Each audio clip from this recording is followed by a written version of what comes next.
भर्गो देवस्य धीमहि धियो यो नः प्रचोदयात्। ॐ भूर्भुवः स्वाहा तत्सवितुर्वरेण्यं भर्गो देवस्य धीमहि धियो यो नः प्रचोदयात्।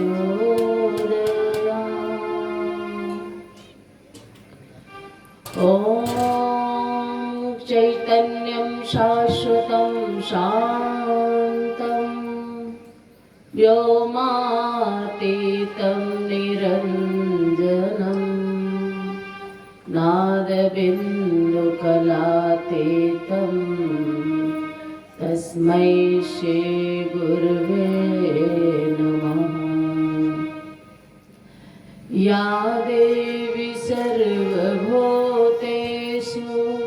प्रज्ञारूपेण संस्थिता नमस्तस्यै नमस्तस्यै नमस्तस्यै नमो नमः। गणाधिपं नमस्कृत्यं पिता ब्रह्म विष्णुरुद्रं शिवं वन्दे देवी सरस्वती भक्त्या। व्यासं मुनिं नमस्कृत्यं सर्वशास्त्रविशारदं विद्याधिकाये मुनयः आचार्याश्च तपोधना।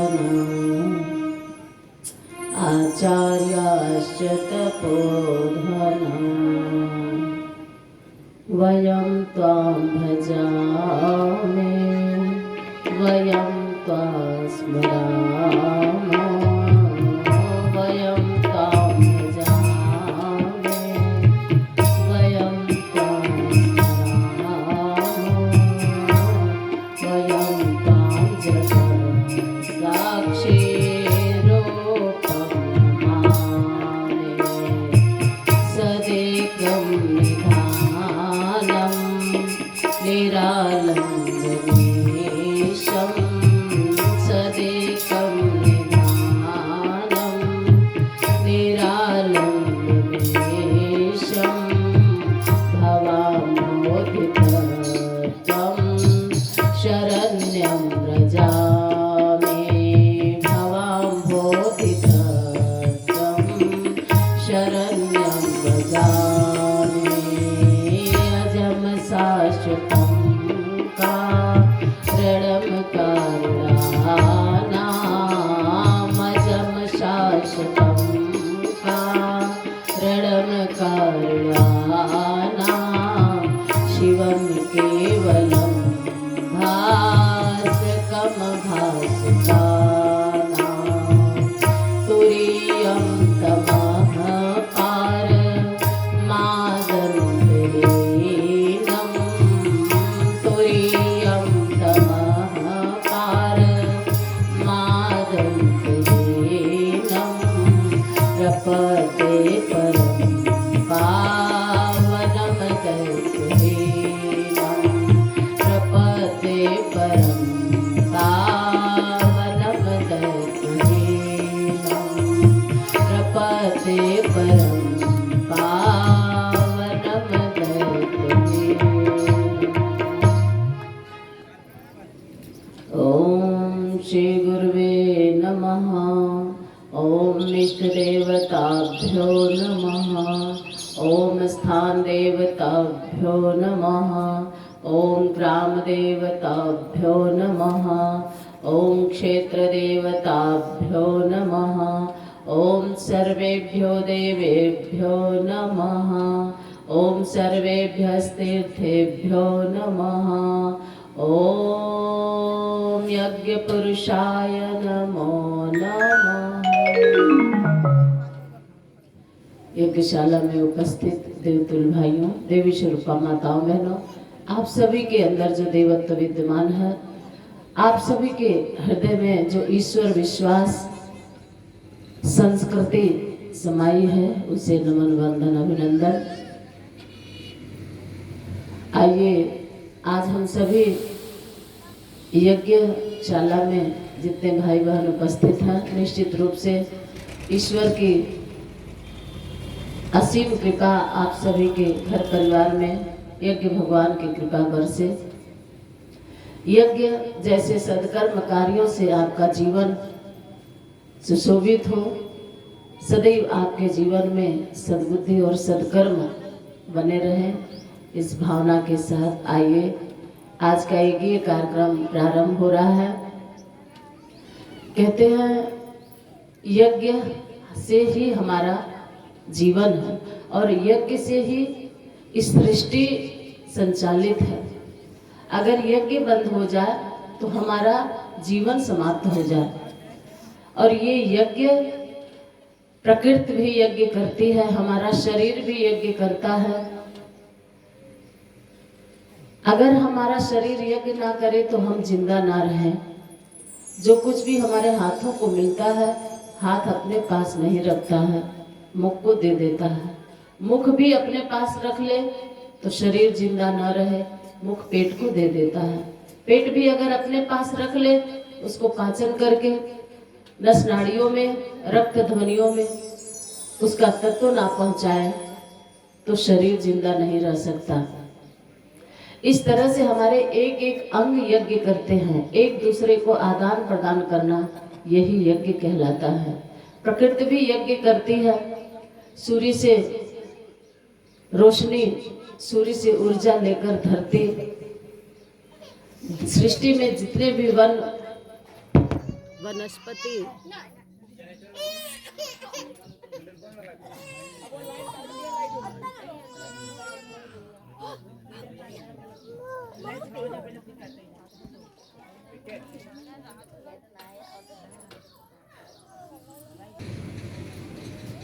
एक गाय चरने के लिए जंगल में गई और वो चारा चरते चरते उसको शाम हो गई। जब उसको शाम हो गई तो शाम हो गई और फिर वो एक शेर पीछे पड़ा और उसको खाने के लिए पीछे दौड़ा। गाय बेचारी दौड़ती भागती चली जा रही और जैसे ही आगे गई है तो एक दलदल में फंस जाती है। गाय एक दलदल में फंस जाती है। फिर क्या होता है, शेर पीछे से दौड़ता हुआ गया तो चूंकि दलदल था, शेर भी उसमें फंस गया और दोनों शेर और गाय के बीच में मात्र 4 अंगुल का फासला था। गाय 4 अंगुल आगे थी, शेर 4 अंगुल पीछे है। बीच में इतना ही फासला है। ना तो गाय आगे बढ़ रही है, ना शेर आगे बढ़ रहा है। दोनों अपने अपने जगह दलदल में फंसे पड़े हैं। अब ये ऐसा करते करते वो भी कोशिश कर रहा है, ये भी कोशिश कर रही, ना गाय आगे बढ़ रही, ना शेर आगे बढ़ रहा है। दोनों अपने जगह जमे पड़े हैं।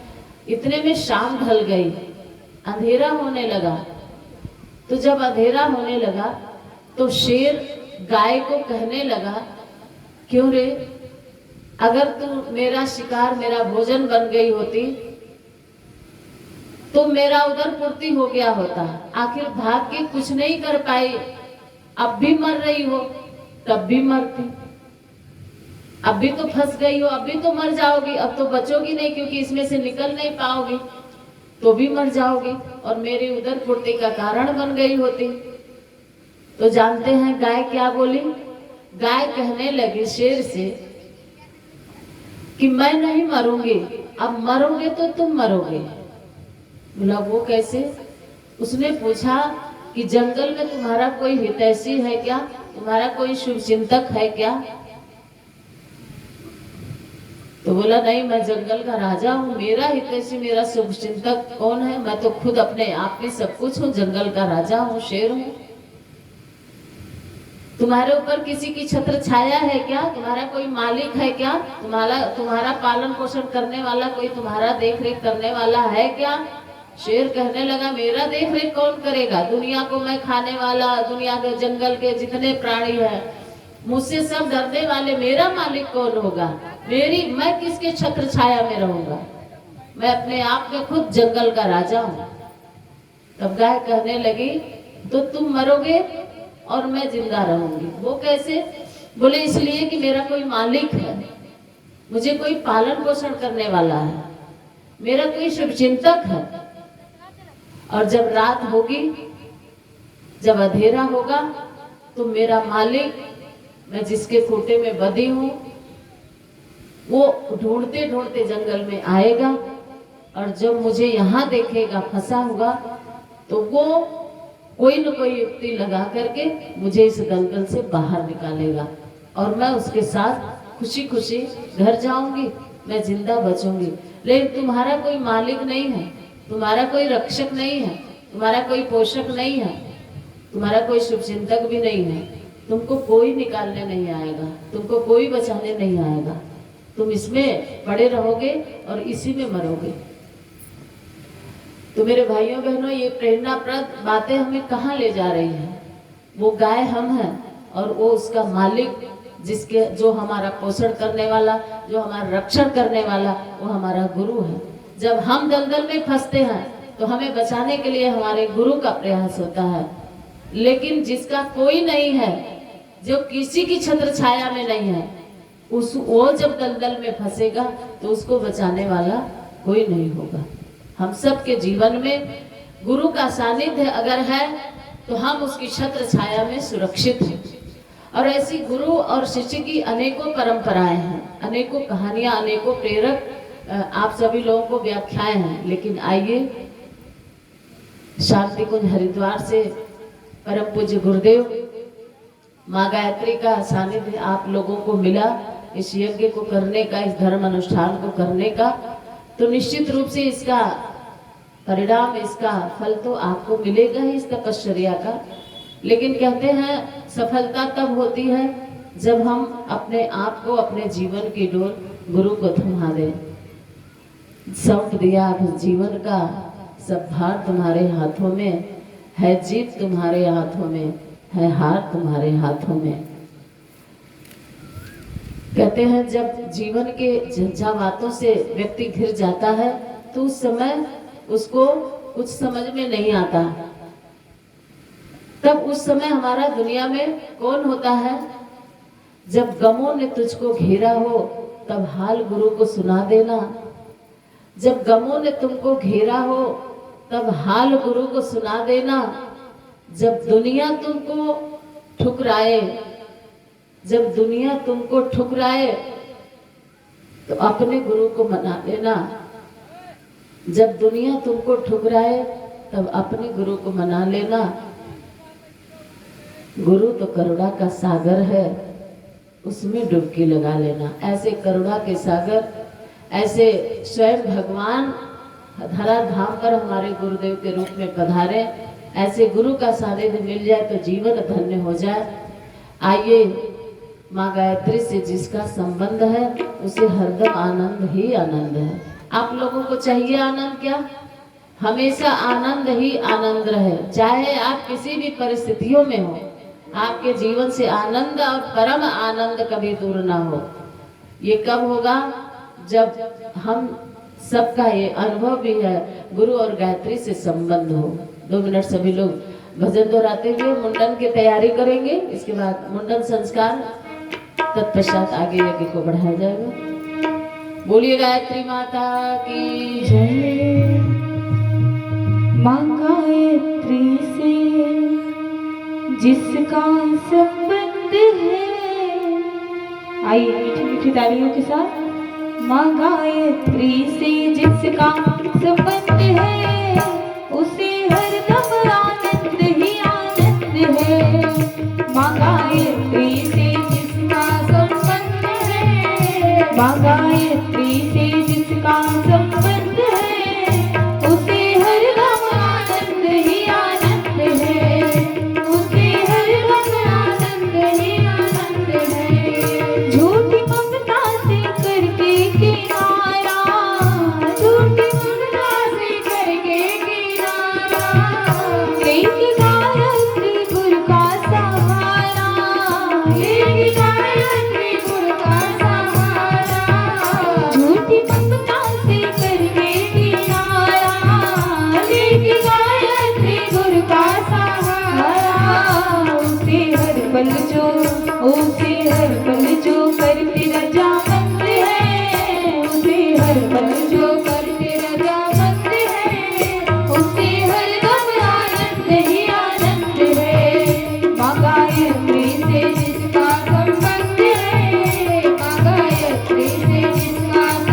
जिसने सतगुरु से जोड़ा है नाता, जिसने गुरुवर से जोड़ा है नाता, वो है संतान गायत्री माता, वो है संतान गायत्री माता, वो है संतान गायत्री माता, वो है संतान गायत्री माता।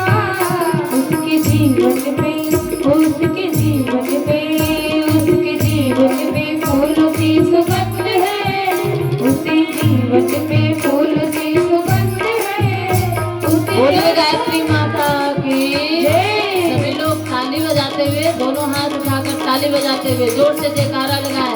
बोलिए गायत्री माता की, बोलिए शंकर भगवान की, शांति कुंज हरिद्वार की। दोनों हाथ ऊपर के ताली बजाते